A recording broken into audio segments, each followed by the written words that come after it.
faut savoir que il a écrit un Pirkei Avot, Ukne lecha chaver. Ouais. C'est quoi Ukne lecha chaver? On va voir vraiment un chaver. Un chaver. Mais en fait, le Rav Ovadia, il dit dans Anaf et Tzavot, il dit Kane. C'est quoi Kane? C'est le stylo. Ou Kane lecha chabura. C'est-à-dire que c'est avec l'écriture que l'on peut se faire acquérir en fait la Torah. Oui, c'est vrai que ça marque un peu les choses. C'est avec l'écriture. C'est vrai qu'il écrit beaucoup. Hein? On voit beaucoup des photos de lui en train d'écrire. Bah oula, le Rav Ovadia surtout. Il a écrit 54 livres. Ouais. 54 livres. Et quel livre? Ok, c'est pas un livre halacha à la Bet Gimel, hein. Blainara. D'ailleurs, j'ai oublié d'arranger mes trucs hier, faut que j'arrange. Et les notes, combien de notes? Ah, ouf. Mais là, il y a des dizaines et des dizaines de livres qui veulent sortir à lui. Ah bon, toutes les Parce que annotations. toutes les annotations, tous les écrits qu'il a, c'est un boulot de fou. c'est inimaginable. C'est inimaginable. Top. On était dans le Seifé, dans le Siman Shinzain Seifé. Et là-bas, on avait vu donc un klal sur lequel on a bien développé le sujet.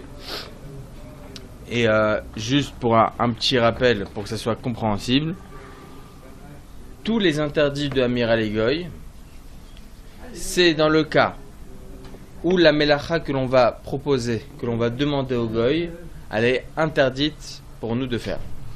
Ok?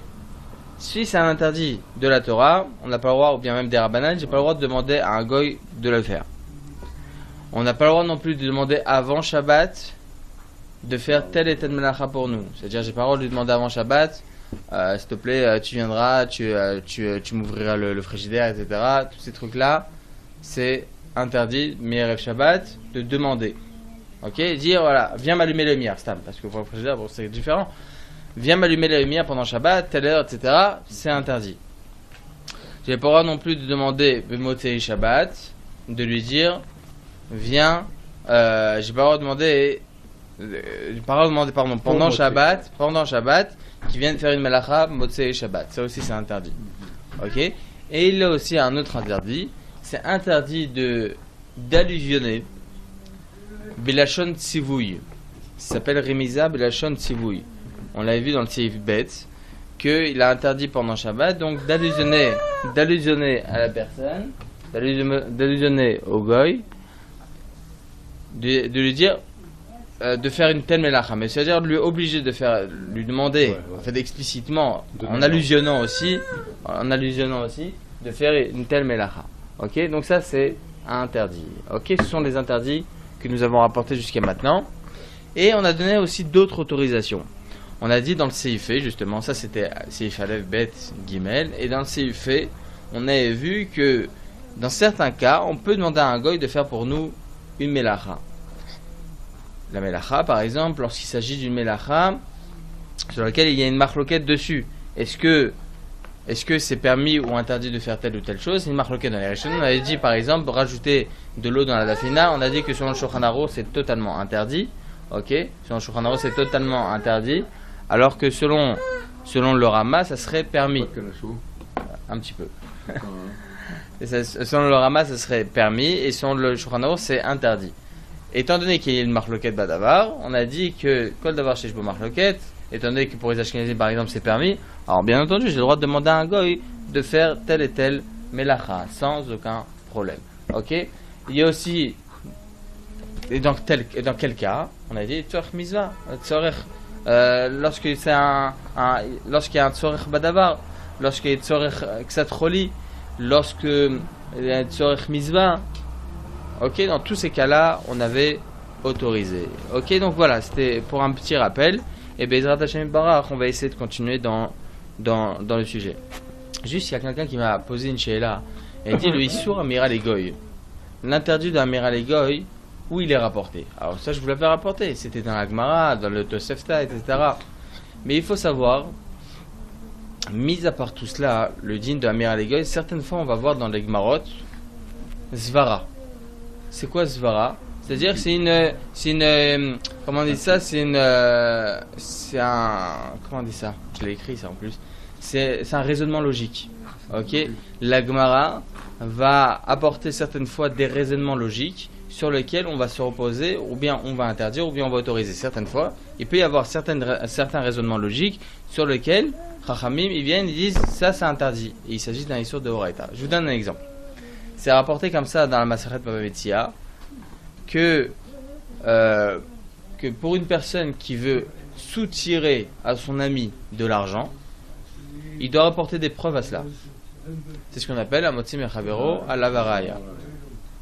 Maintenant, d'où on l'apprend? La Gemara a dit on a un pasouk. Là-bas, il rapporte un pasouk. La Gemara, sur ça, elle pose la on a besoin d'un pasouk. C'est une zvara. C'est un raisonnement logique. Tu veux soutirer de l'argent à ton ami, rapporte des preuves. Et là-bas, la Gemara a dit effectivement, le pasouk qui vient expliquer autre chose, etc. Et ça, c'est une misva de Horaïta. C'est une misva de Horaïta. Par un raisonnement logique, on soutire qu'il s'agit effectivement d'une misva de Horaïta. Et d'où on sait ça? Parce que la Gemara a dit on a un verset qui vient nous expliquer, qui vient nous apprendre. Bon, la Gemara a dit qu'on n'a pas besoin du verset pour nous apprendre cela. Donc, on voit que certaines fois, des raisonnements logiques viennent justement rapporter qu'il s'agit effectivement d'une misva de Horaïta.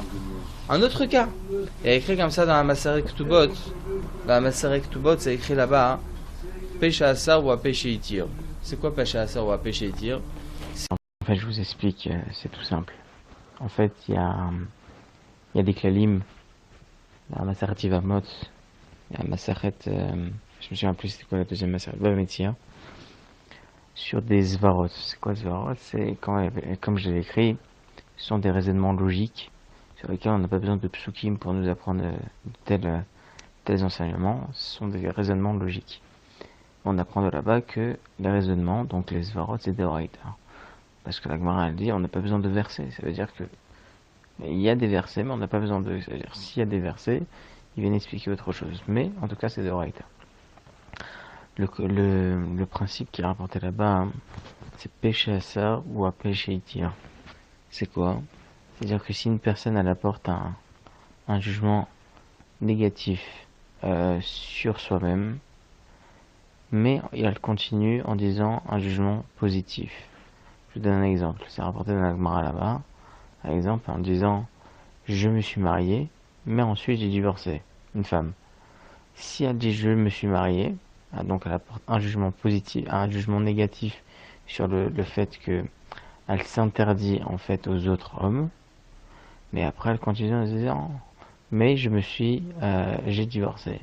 C'est-à-dire qu'étant donné qu'elle a commencé au préalable par des propos qui viennent l'interdire, ok, étant donné qu'elle a apporté ces propos donc qui la met en porte-à-faux en fait, donc étant donné que par la suite elle va donner un jugement, un témoignage personnel sur sa propre personne qu'elle est lui autorisée maintenant, on la croit parce qu'elle a apporté quand même un jugement négatif au début qui vient l'interdire.